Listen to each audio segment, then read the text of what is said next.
like green things. And the blue part.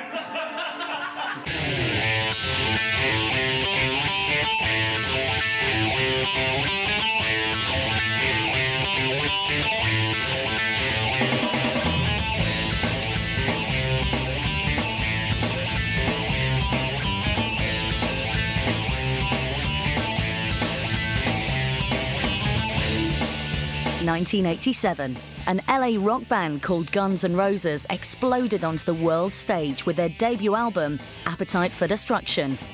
The band's frontman, Axl Rose, quickly became one of the most enigmatic performers in modern music.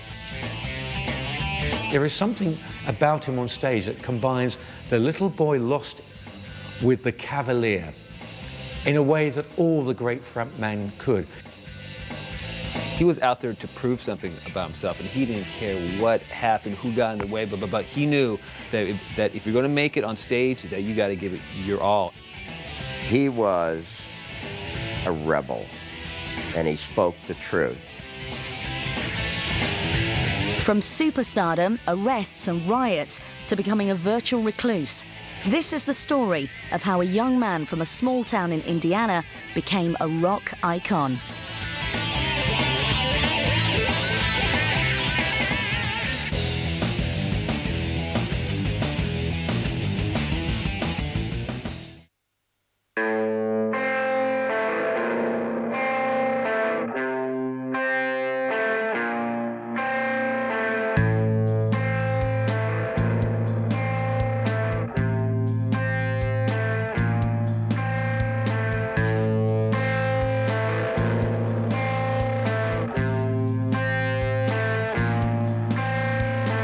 For the boy who would become Axl Rose, life began as William Bruce Bailey on the 6th of February 1962.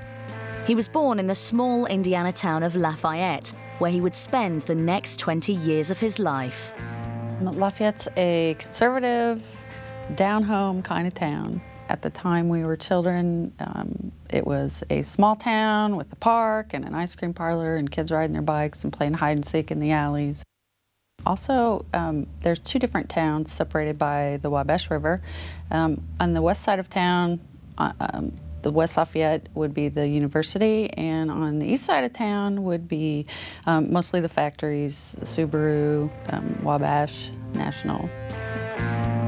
It was on this side of town, on 24th Street, that the young Bill Bailey lived with his severe religious family and his abusive stepfather, Stephen. He was soon enrolled in Oakland Elementary, a nearby school. Oakland Elementary School was a very old school. It's where I attended for 6 years with Bill. I remember Bill walking around on the playground singing a lot, and I remember him being in choir. I remember him Bill having a very low voice, and not thinking that he was very remarkable or anything outstanding as far as having a singing voice. That was wonderful. Bill soon graduated to Sunnyside Middle School and then on to Jefferson High School, where he first befriended Jeffrey Isabel, who would later become known as Izzy Stradlin. At 17, Bill discovered that his real father's name was William Rose. It was a discovery that began a complicated relationship between the singer and his pseudonym. Soon after, he dropped out of high school and finally left Lafayette for California in the winter of 1982.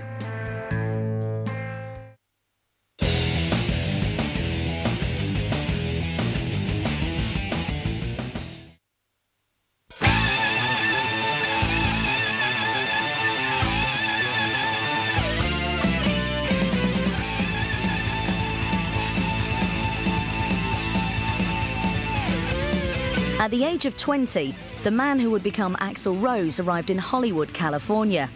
Like so many other young musicians, Bill had been drawn to LA by the promise of stardom. I think what drew him to LA was to get out of Indiana. And I think other than that, the same thing that drew him here and attracted him to LA is the same thing that attracts all of the artists to LA. And that continues until today. This is where your dreams can happen. This is where you can go from dream to reality. In the 80s, Hollywood was the promised land. They saw that all their heroes were making it out of Los Angeles. Van Halen comes to mind, and Tom Petty and the Heartbreakers was one of the bands that I followed and thought, God, LA's got to be the place, you know. But you know, you always saw stuff on television, and it was always either Los Angeles or New York, and in my mind it was better to starve in the sunshine than in the snow. Moving into an apartment on Whitley Avenue, the young frontman soon gravitated towards the burgeoning rock scene centered around several clubs on Sunset Strip. As far as musical trends, there were two of them. One was punk rock, was very popular at the time, and also what people now call hair metal, sort of glam rock. You had those bands playing. In those days, people went to clubs to hang out. It was cool to go to a club. They didn't just go necessarily to see a specific band like they do now. The clubs had lots and lots of crowds there, no matter who was playing. It's like Disneyland, you know. There was lots of young musicians. There was lots of image at the time. It was a big thing, image, sort of more so than the music. People were exploring different, you know, glam and heavy metal and different rock looks, and it was a big thing. Everybody was so into how they looked and being just helping each other. This thing called flyering. You could walk down the Sunset Strip any night and you feel these bands. These bands would flyer the walls, the people, everything. The Strip was like a sea of bands with flyers and promoting, and bands were coming here from all over the country, all over the world really, to like showcase. Desperate to become part of this scene, Axl quickly reunited with old school friend Izzy Stradlin, and it wasn't long before the pair had their first group underway. Well, I originally met Izzy first. Izzy was introduced to me by Tracy Guns, who was a friend of mine from high school, Fairfax High School. And Tracy and I were hanging out, and he said, I've got this guy that I met. You know, his name's Izzy. His name's Jeff. I think it was Jeff back then. I don't remember even calling him Izzy until like much farther down the line. But his name's Jeff, and he's a guitar player, and he's got a great look. Didn't even say if he could play. You know, just he's got a great look. So I said, well, cool. I'd like to meet him. So one night at the Rainbow, Tracy introduced me to Izzy.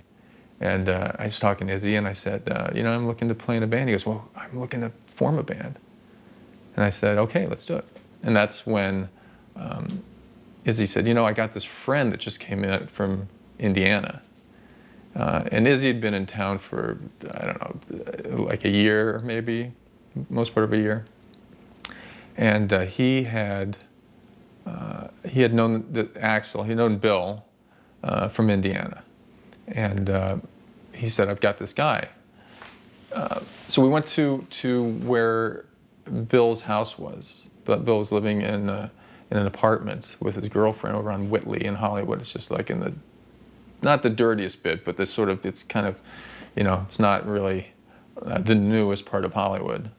And we went up to the top floor in this old creaky elevator with a pull gate, and I'm like, oh shit, okay. And we get to the roof, and we're looking along. We get off the thing, and I'm looking across this roof, and I don't see anything. And there in the very corner of this roof, and it was a hot summer day, was this like white iridescent sort of figure. And as we walked closer to him, it was Axl. In some little shorts or something stupid like Speed. I remembered it wasn't anything, you know, you would wear in Hollywood, you know, some stupid whatever. And Izzy said, "This is Bill," and you know, then we had a singer. The core of the band now established, the three-piece set about forming what would tentatively be titled AXL. In Hollywood, you needed to have a tape. You needed a tape to get a club date. You needed a tape to get any interest. You needed to send your tape into the Music Connection to get reviewed. You know, everybody needed a tape of some sort, which left the problem that we didn't have a drummer because we never thought about it. So we quickly had to find a drummer. And through the recycler, we found this guy, Johnny, who lived in like Orange County. And Johnny came up, and within like, I think we played him the songs that we had that we were going to record the day that we were going to record them. And he came up with all the beats right then. Did a great job. We later added a bass player, as we needed to. There were actually two bass players. It was Rick, who called himself Rick Mars, which was interesting because there was Mick Mars from Motley Crue. And then there was a friend of mine by the name of Andre. He played bass too. At that point, Axl had started singing with a very low register, like he did on some songs on Appetite for Destruction. He didn't used to sing all high. He sang this low register. And I remember on one occasion he sang this falsetto, this high thing that he does, that he's known for. And me and Izzy looked at each other and go, Jesus Christ, that's the sound. You got to sing like that all the time. And he was like, what? I don't even sound like that, because he was a baritone in the choir or something. With a rhythm section recruited, AXL prepared for their very first live performance at the Orphanage on the 3rd of January 1984. However, the show was not to be a complete success. I mean, we had some people show up, but it was definitely not what you expected from the beginning stages of a Guns N' Roses show or whatever, But there we were, and we got, I packed my pickup truck full of all of our gear, and we drove down there and set up and did a sound check, and then went off to the other corner of the bar and had a soda and waited for our time to come up, and I think another band played, and then we went up, and that was the first show. It was like a professional show. For all intents and purposes, except for the fact that nobody showed up. Axl was he was developing his image and his persona back then. That was the very beginning of it. And he's known for a couple things now. He's known for that swaying thing that he does. But back then, he was so full of energy that he would shake. He would literally shake. It's hard to describe other than just almost like a convulsion happening, but really intense. And he would do this and let all this energy out, and he would sort of vibrate, like as your pager would do on top of a countertop. And it was kind of scary. You'd see somebody that would be evoking all this power and energy and emotion. Even at this early stage in AXL's career, the band's frontman was beginning to show signs of a rather volatile nature. Our first show that we played at the Orphanage was under the name AXL. But shortly after that, we got in a fight or something. Axl got all pissy about something, and we sort of broke up. It was after the first or second gig for a couple days. He was like, fuck you guys, I don't want to play with you. Which was funny because we were all living at my parents' house. And then he said, you know what, we need to come back. I want to come back and let's play. And Izzy's the one that said, you know what, if you're going to come back, we got to change the name of the band. We'll let you get back and play, but we're going to change the name of the band to Rose. And that was Izzy's idea. He wanted a name of his band called Rose. So we played under that. So that was the name of the band for, the next 5, 6, 7, whatever, many shows. Soon after, we found that there was another band called Rose somewhere. So we changed. It sounds like Spinal Tap, doesn't it? But we changed the name to Hollywood Rose to differentiate ourselves. It was all the same band throughout the whole thing. We just changed the name. I became aware of Hollywood Roses when Axl called me when I was a booking agent at a place called Silver Lining Entertainment. He said that he was referred to me and he wanted me to get them some gigs. And I was like, cool, send me a demo tape, I'll check it out. And he's like, well, actually, I'd like to bring you a demo tape and play it now. And I was like, well, that would be great, except for I don't have stereo here. And he's like, well, that's okay, no problem. I'll come and bring a ghetto blaster and play it for you. And I laughed, I was like, well, if a guy's that's persistent, I'm gonna let him come. And He and Izzy showed up with a Get a Blaster in hand and had the demo tape and a few snapshots of the band, and I was like blown away by the demo. I booked them sight unseen.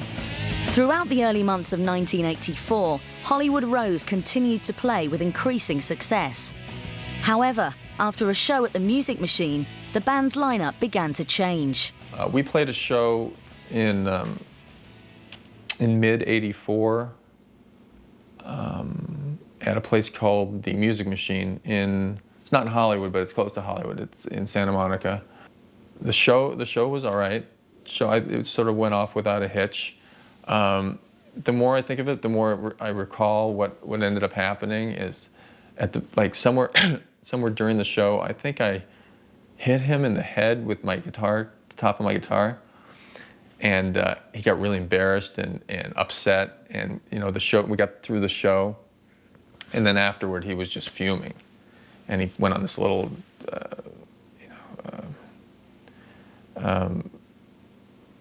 sulking. I don't know what I'm thinking of. He got an attitude, and he stormed off, and sort of that was the end. I mean, it wasn't set up in any way. We weren't planning on ending. It was just him walking off. I came to manage Guns N' Roses just at the tail end of Hollywood Roses. I booked Hollywood Roses to open for a band called Black Sheep at the Music Machine, and that was the band that Slash was currently in. So that night, I introduced Slash to Axl, and who knew, that was like history in the making. Chris Webber had quit the band, and Slash wasn't very happy in Black Sheep. I suggested to him that he try out. After that show at the Music Machine, Slash, who was a friend of mine as well. I mean, I knew him from high school as well. Both him, Tracy, and all of us went to Fairfax High. He took over the guitar playing after I left. And I have to rack my brain a little bit, but he did that for a while until the end of the year. And I think I was hanging out because we were still all friends, although I had sort of mixed feelings about not playing guitar in it. But closer to the end of the year, they had booked a show for New Year's and New Year's Eve or something. And I don't think Slash could do it. For some reason, he couldn't do it. He knew ahead of time he couldn't do it, or he didn't want to do it or something. So I had been talking, because we were friends, I'd been talking to Izzy, and he said, well, why don't we just get together again, and we'll all do it.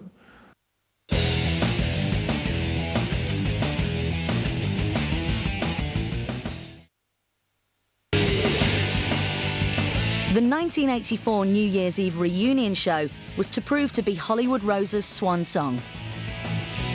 Axl soon began to play with another local band, LA Guns. Together with the band's guitarist Tracy, the pair formed a spin-off group along with Izzy, Rob Gardner, and newly recruited Duff McKagan. The way Guns N' Roses came together is the way a lot of bands come together. The dynamics in the present group wasn't working. They knew it didn't have magic, and musicians are always looking for that magic to happen. And so they started putting out ads and reading ads in magazines and publications, two of them being one, The Recycler, the other, Music Connection magazine. And they did start putting members together that way. I believe that's the way they found Duff, in fact, because he was with his own band. The name of the band was a mixture of the two bands, LA Guns and Hollywood Rose. And because Axl had played in LA Guns for a short period of time, at some point put the two names together, LA Guns and Hollywood Rose, and then they formed them together, and then they started gigging under that name, Guns N' Roses. On March the 26th, 1985, a flyer for a show at the Troubadour appeared, bearing the name Guns N' Roses. However, almost as soon as the band had formed, their lineup began to change. Both Tracy Guns and Rob Gardner left, making way for Slash to return to the lead spot, bringing with him Steven Adler on drums, completing the lineup that would go on to become one of the biggest bands in the world.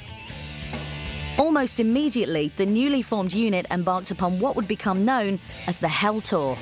When the band first got together, Duff, who had been in a prior band, and he came from Seattle, his earlier band had a few gigs up north in Seattle. And these were paying gigs. I mean, they were supposed to get about a couple $100, $250 a gig. And so he figured since his old band no longer existed, his new band, they could all hit the road, go up to Seattle and make a few bucks and play. You know, sounds cool. Well, on their way there, they all go. On their way there, of course, they have this old, I don't know if it was a car or a van, but it was old, it was rotten, it was breaking down, and indeed it broke down before they ever got to where they were supposed to be. They managed to get into town, either hitchhiking or grabbing rides. I think they even abandoned the vehicle and started doing these shows. What they discovered are two things that every artist knows nowadays. You're not going to have any people in the house if you don't promote it. Well, none of the venues promoted the shows. They didn't even know Guns N' Roses was coming. They thought it was the other band.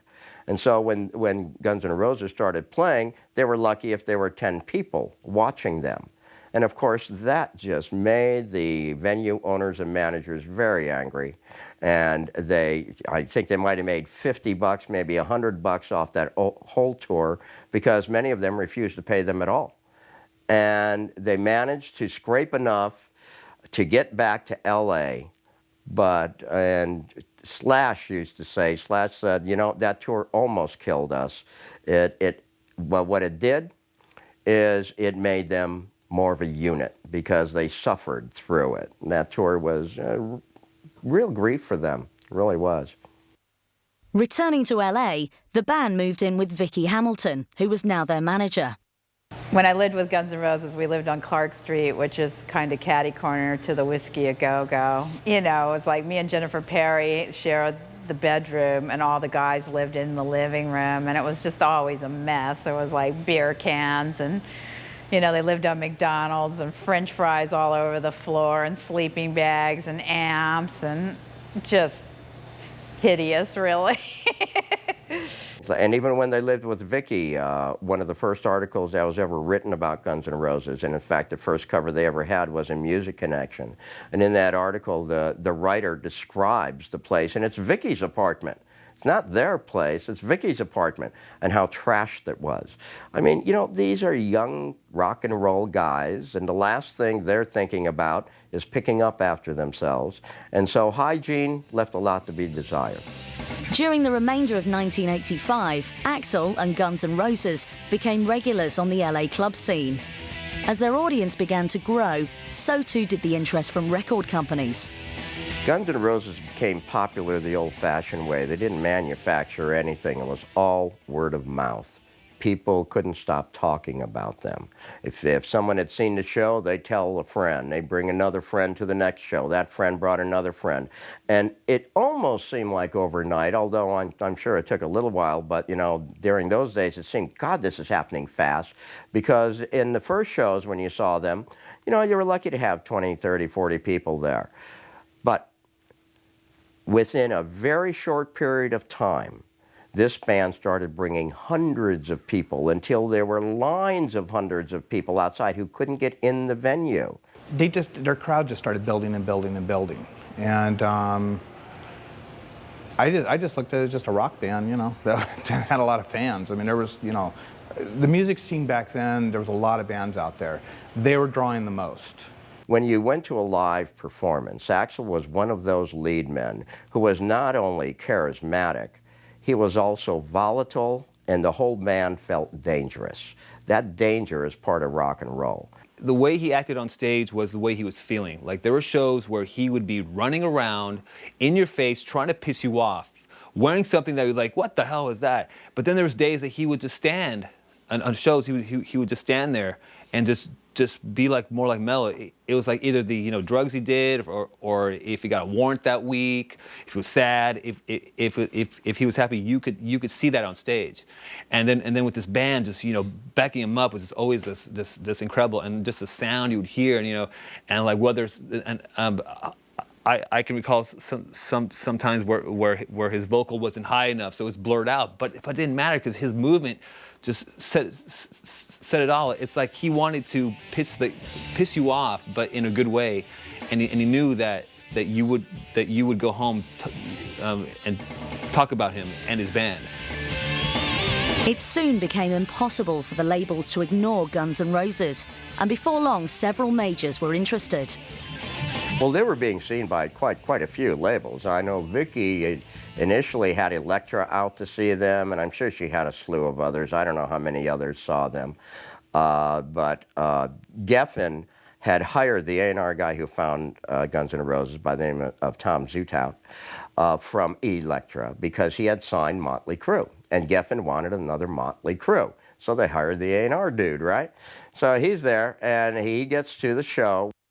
They all came to this Troubadour show. I remember that there was like 20 A&R people out on the sidewalk in front of the Troubadour before they signed with Geffen. And Tom Zutaut said to me out on the curb, because it was so loud inside, they were all outside. And he said to me, he's like, if that guy can really sing, I'll sign them.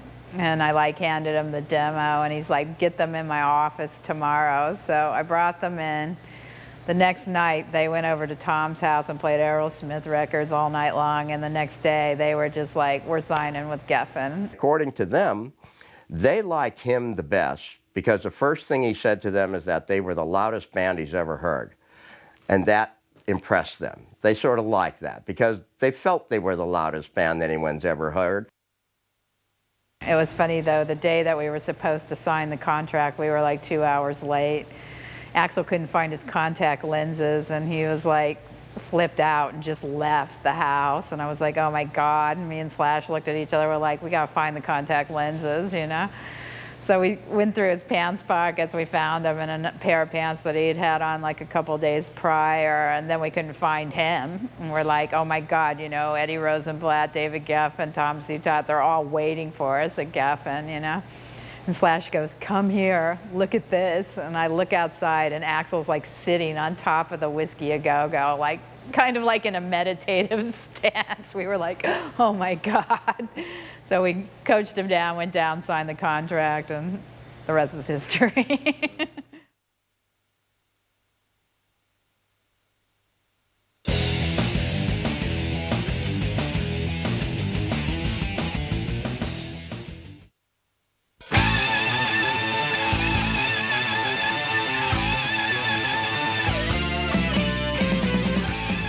Having signed to Geffen in August 1986, Guns N' Roses went into the studio to record what would become Appetite for Destruction. However, it proved difficult to find a suitable producer for the album until they met Mike Klink. They had gone through a couple of producers who just couldn't handle the guys. Guns N' Roses had a very, very definite vision. They knew they wanted what they wanted to do and how they wanted to do it. They knew how they wanted to sound. And all too often you will find with new bands that seasoned producers will come in and try to imprint their style and their sound and their voice into the recording rather than allowing the artist to do it, especially when they're new, because these seasoned producers think they know better. Well, when you're dealing with a band like Guns N' Roses, they're not going to put up with that.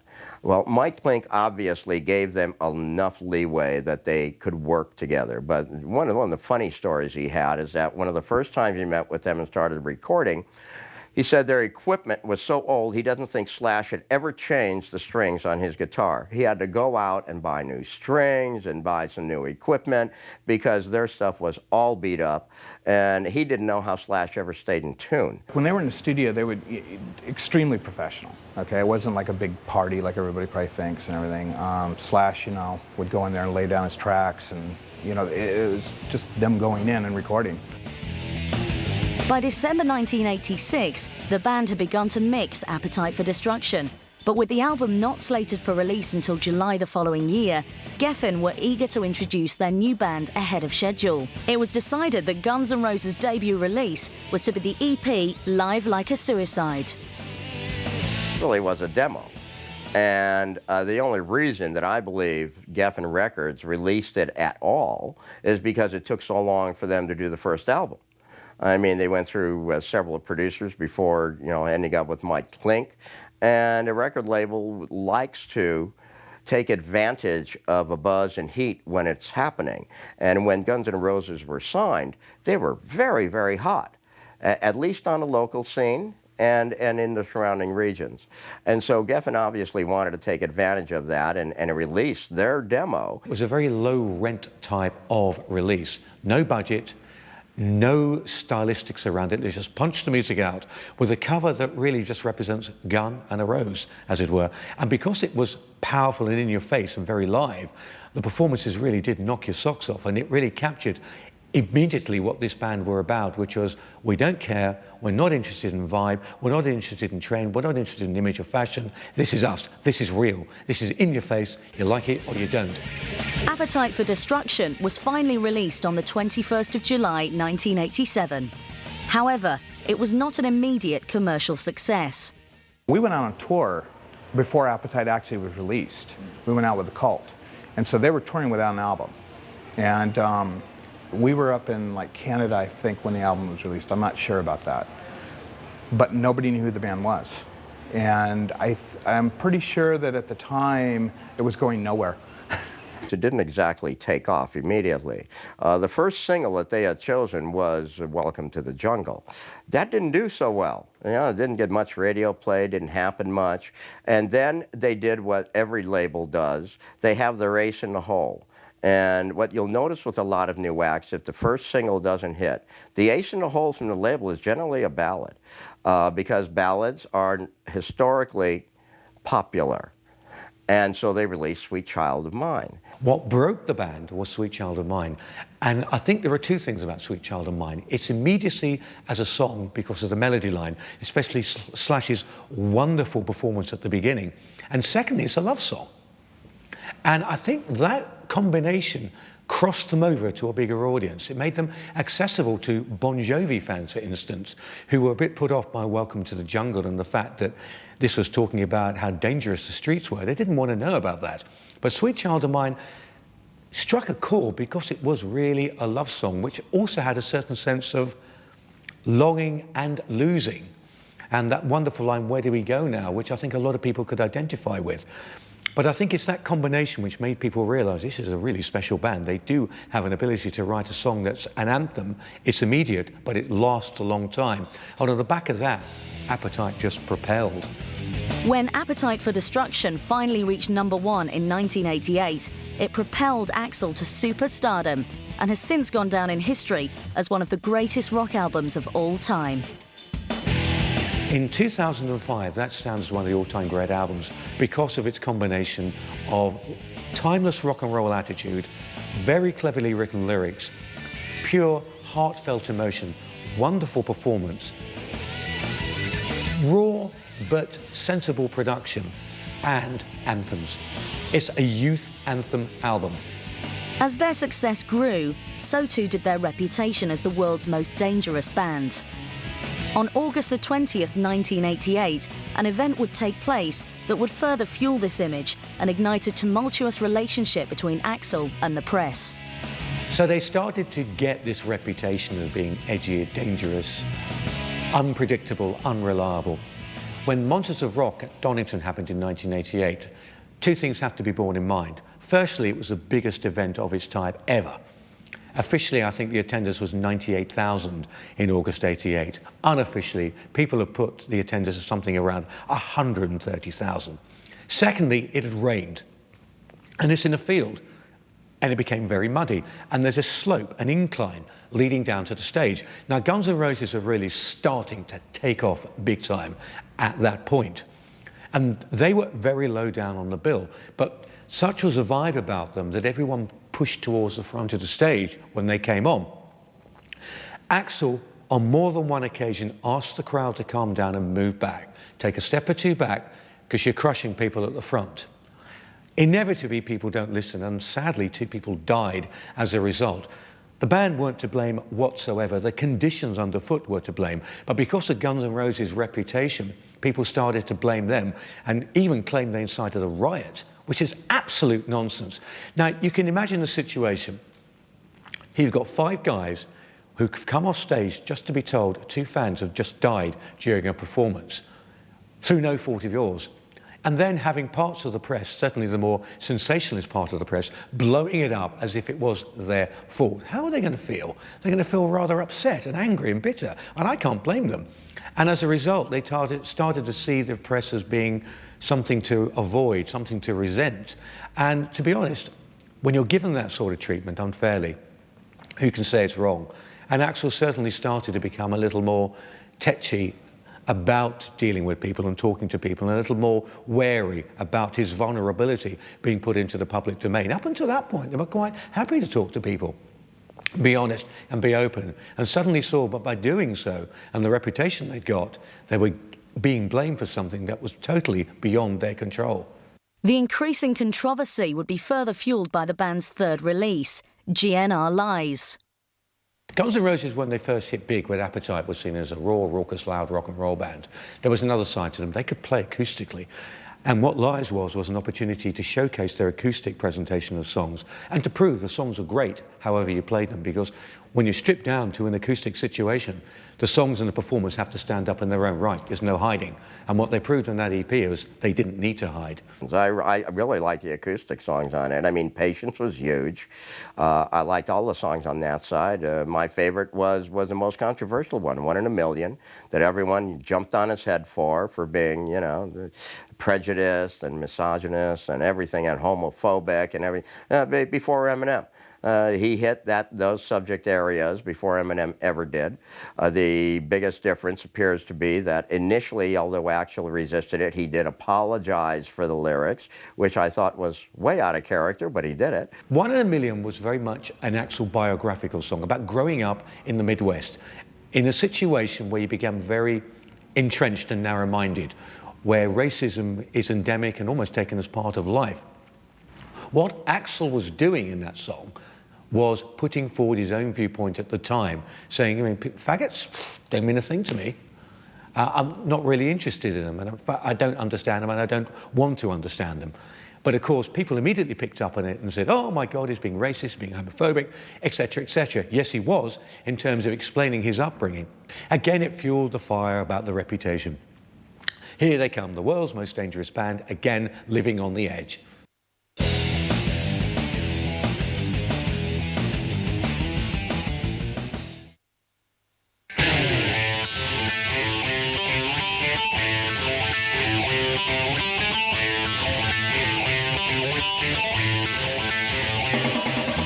By 1989, Axl had become one of the most famous rock stars in the world. However, it was to be a difficult year for him and the band. His marriage to Erin Everly had lasted only a matter of months, and Steven Adler left Guns N' Roses to be replaced by Matt Sorum. During this turbulent time, he also recorded Use Your Illusion 1 and 2. With the albums cut, the band began a protracted mixing process.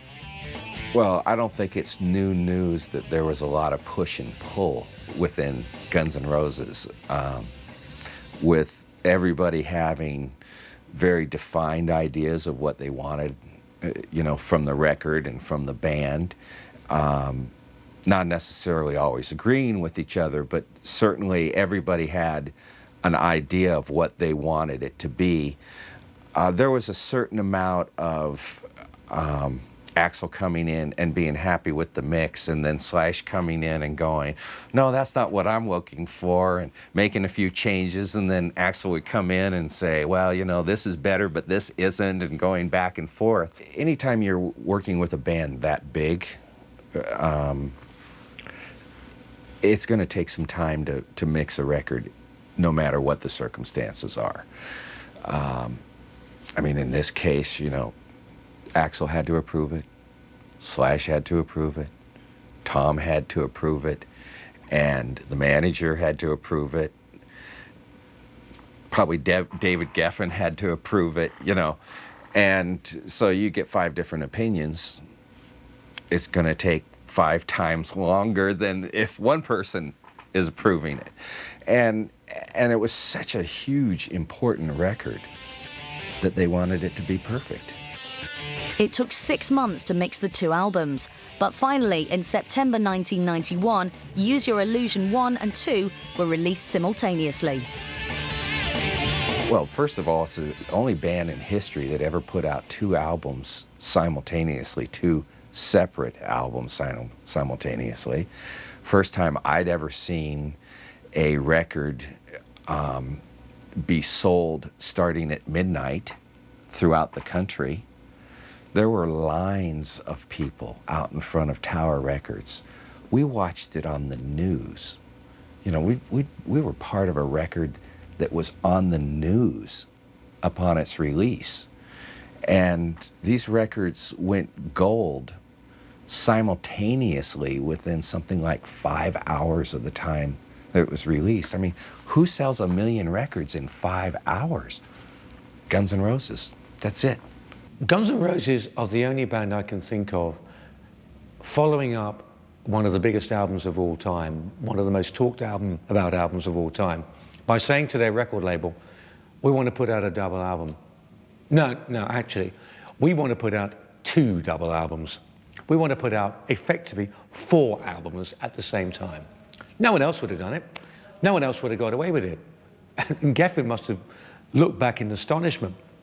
What Guns N' Roses wanted to do was to say, look, we're not going to go into the studio and record 14 songs and have 9 appear in an album and 5 dumped in the vault. We want everything we record put out.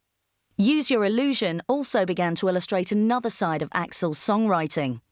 I think as a ballad writer, Axl does have an awful lot to offer. He understands why ballads work. He understands the dynamics of a song. So does Slash. And that's the thing that people came to realize, I think, with the Use Your Illusion albums, that here was this rock and roll band who could also step back a little bit, allow a song to breathe, and give it the momentum and timbre that brings out the best in the lyrics and best in the melodies. During the tour to promote Use Your Illusion, Izzy Stradlin left Guns N' Roses, severing the alliance formed back in Jefferson High School. I always thought that Izzy and Axl were like Lennon and McCartney. And when Izzy left the band, it was a big deal, you know, at least as far as I was concerned. I mean, but, you know, he didn't tour with us anyway. We took a jet, and he had his own tour bus. And so he would tow a trailer with his motorcycles and everything so he could go riding and have fun. He loves to travel. Izzy's a big map guy, too. And so, you know, like wherever we were, he would just meet up with us. We'd fly in, and he would drive in. So, but I started seeing a split then. I don't think Izzy ever wanted the band to get that big. Izzy's the type of guy that he would have been very happy just staying in the clubs. When Izzy left the band, I felt it was the beginning of the end because I felt he was one of the cornerstones of that band. I mean, he did a lot of the writing with Axl. He was Axl's closest friend. He was a guy who got Axl out of Indiana and coming to Hollywood because Izzy was here first. He left first, and he hated Indiana. And so Axl came to join Izzy. And when he left, you know, you think of it, it's like, you know, Lennon leaving McCartney. It's like Paul Stanley leaving Gene Simmons. I mean, when you have a duo like that, a dynamic duo who forms a colossal band, when one of them leaves, a significant dynamic is going to be missing. Izzy, to me, actually was the soul of Guns N' Roses. Axl and Slash were the public face and very much the pumping heart. Izzy was the soul. Izzy just had enough of a lot of the nonsense that went around. You've got to remember, this was the band who went from nothing street urchins, if you want to put it in that phrase, to being the most recognizable faces in the world. And I think Izzy got fed up, not with necessarily the fame, but the trappings and what happened to the band. Axl became more and more reclusive, more and more demanding, more and more insistent, more and more of a control freak. And I think Izzy just reached the point of saying, I don't need this, I don't want it, goodbye.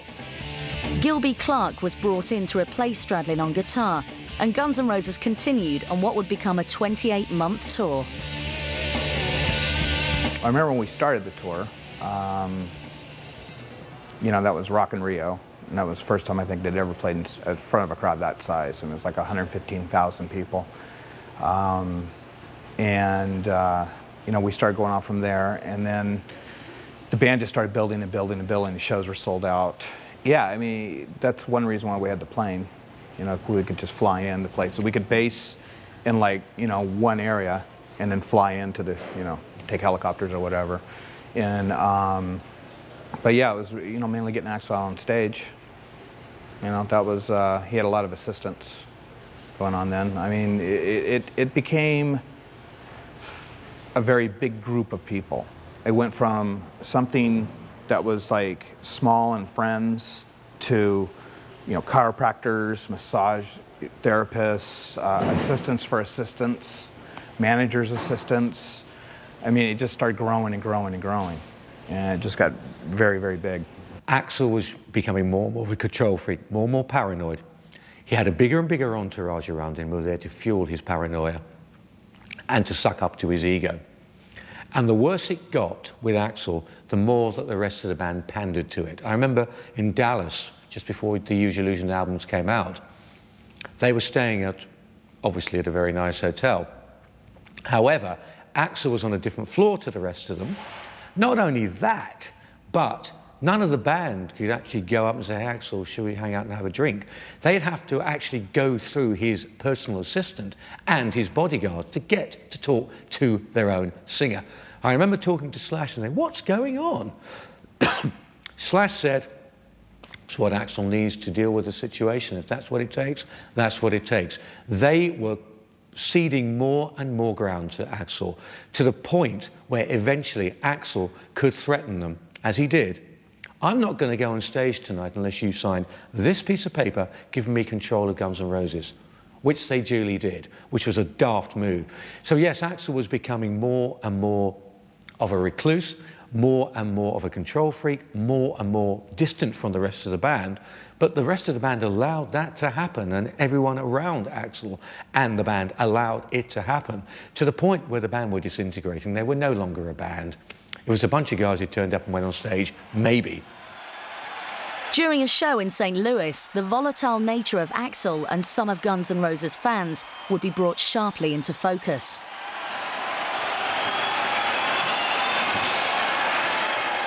The St. Louis riot, that was a real bummer, okay? Some guy was like bluntly taking pictures, you know, and just, he was a biker guy, and he was like really pushing it, you know, with the security guys and just kind of showing everybody, look what I can do, right? And so Axl just had it, and he jumped into the audience after the guy. And the band actually tried to go back out on stage. And, you know, the kids just started pulling up the chairs, they started carrying them down to the front and then throwing them up onto the stage. So to me, you know, they just got into it. It just got way out of hand. The band left. They sent the band off in a van, and me and a few other people stayed back. But that thing, they tore apart the stage. I think they probably lost like half their gear in that riot. And like the cops too, I remember they were like shooting people with fire hoses on the stage, and then when it got too hectic, they would leave. So, you know, that's one reason why I feel that stage got torn apart, because the cops didn't stay up there. Axl was eventually arrested on charges stemming from the St. Louis riot, but his lawyers were quickly able to acquit him with only minor fines to pay. During this period, he was also accused of battery by his ex-fiancée, Stephanie Seymour. With Axl's life seemingly spiralling out of control, Guns N' Roses came off the road and went back into the studio to record what would become their last project together. We also mixed Spaghetti Incident and also the one song for Interview with a Vampire, the Rolling Stones cover. But when those records were, when Spaghetti Incident and the one single for the Tom Cruise movie were being done, it was a whole lot less of a group effort by then. You know, things were coming apart, shall we say, and I don't think the focus was the same, and certainly people were not working together on those projects like they were working. There was an amazing effort on everybody's part during Use Your Illusion 1 and 2 to work together. I don't think that same working together ethic was involved with Spaghetti Incident or the Interview with a Vampire. It definitely at that point was it seemed over to us from the outside. In my mind, that record came out after it was over. It was, the energy reached its peak during Use Your Illusion 1 and 2. It was a band going into the studio almost for the sake of it. Well, what should we do? Bunch of covers? Why not? Okay. There's no heart, no passion in it. It was just churned out. Let's get it out there. They didn't seem to believe in it themselves. And if they didn't, why should anybody else? And I've got to say, it was a real nadir in their career.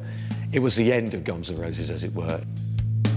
Guns N' Roses continued attempting to record another album, but by the summer of 1995, it had become obvious that the band was falling apart. There's a few versions of this out there. Everybody seems to have selective memories of this.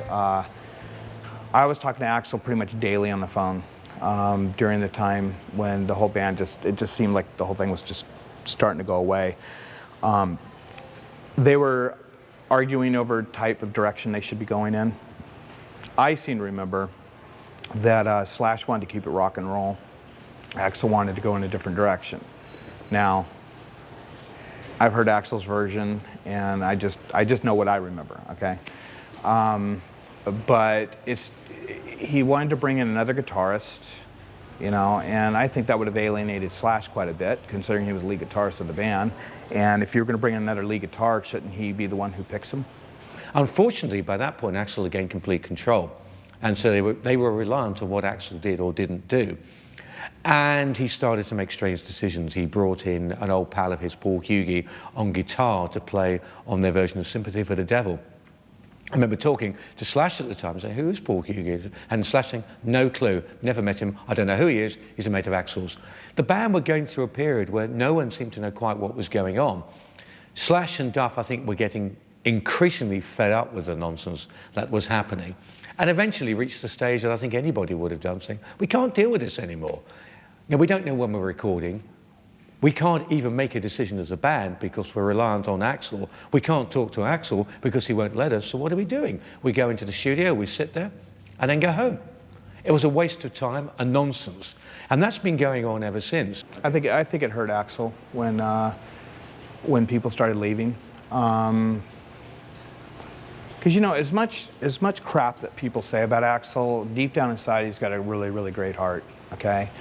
He's hard to deal with at times. In fact, extremely hard to deal with at times. But he's a very good person deep down inside. And, you know, he wants things his way. And when the guys started leaving, I think it really affected him. Because I know certain key band members that he would talk about constantly. And when he talks about somebody constantly, that's because they hurt him.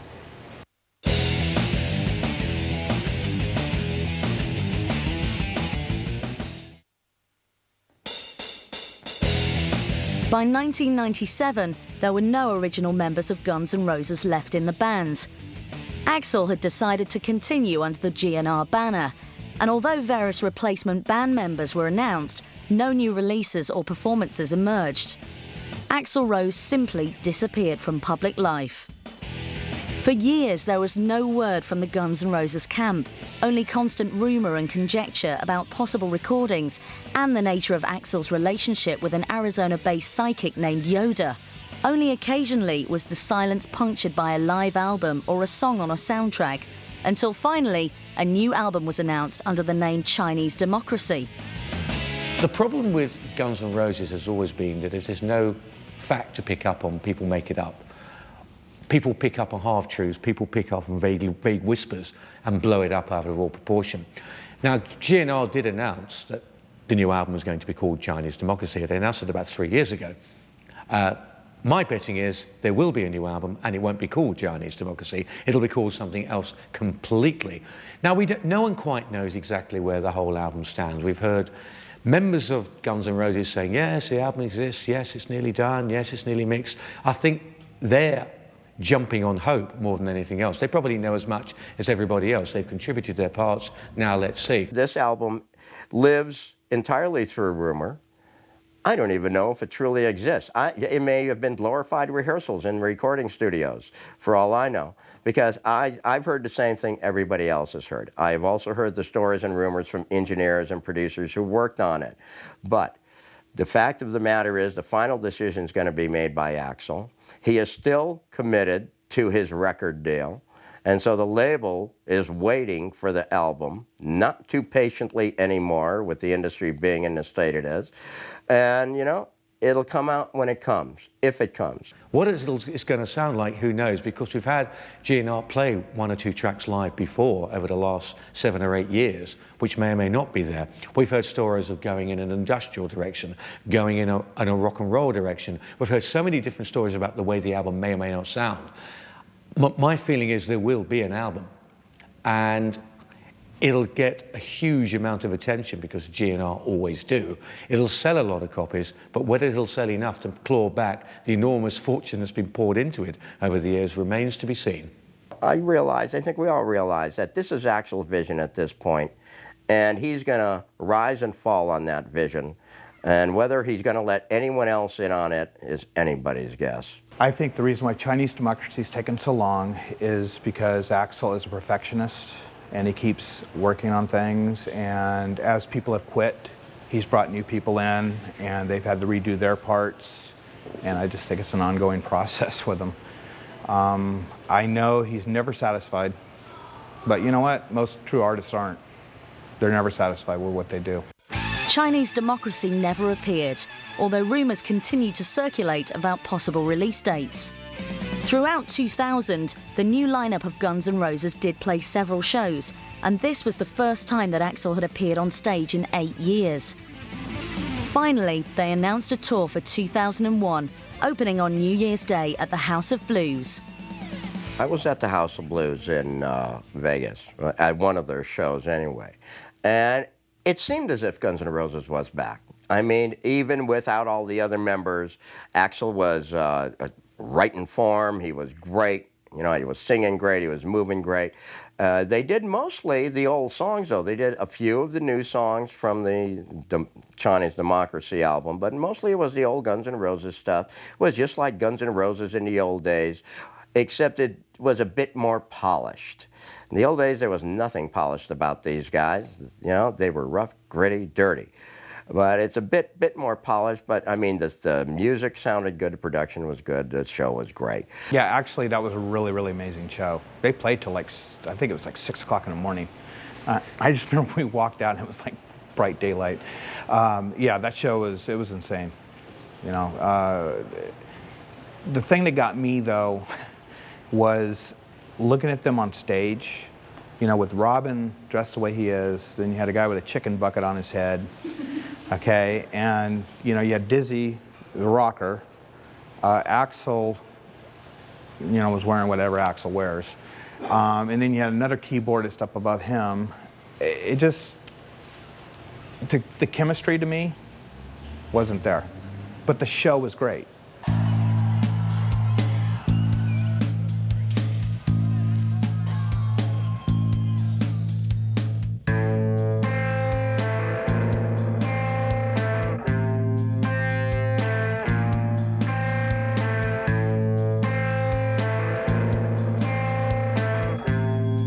However, the following tour did not go according to plan.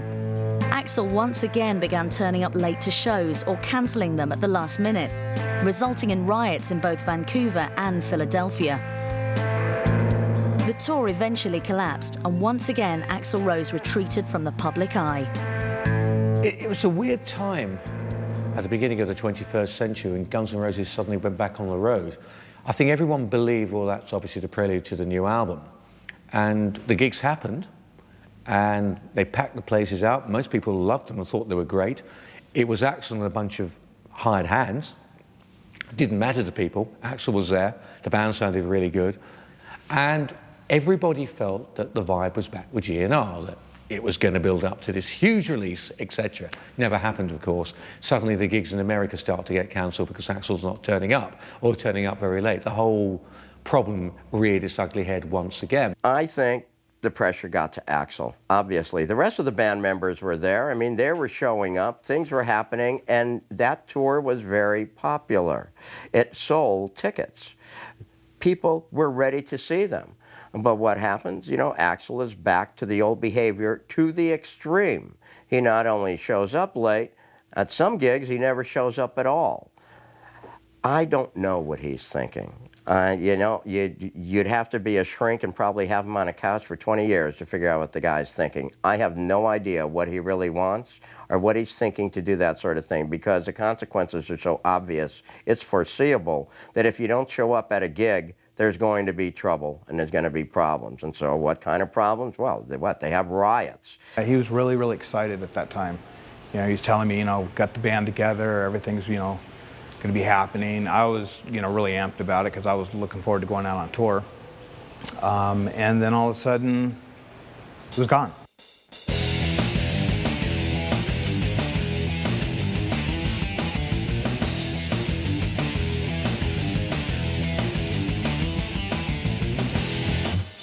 To this day, Chinese democracy has failed to appear, but despite the lack of new material and Axl's reclusive nature, he still remains one of the most intriguing and vital artists in the rock world. He's antagonistic, he's aggressive, he's streetwise, he's charismatic, he's charming, he's got an individual voice and a great insight lyrically, and an appreciation of melody. And you put all those factors together and you may get somewhere close to the Axl Rose whom people adore on stage. Axl is probably one of the most generous, nicest people I've ever known, and he's also been one of the biggest assholes I've ever known too. You know, but that's the way the guy is. I mean, that's the reason why you get the lyrics and the songs out of him that you do, is because his personality is just, you know, it's all over the place. One of the reasons that he was so interesting to people is because he was essentially just kind of nuts, right? From a small town in Indiana to the frontman in the biggest rock band in the world, Axl Rose is truly one of the most enigmatic characters in modern music.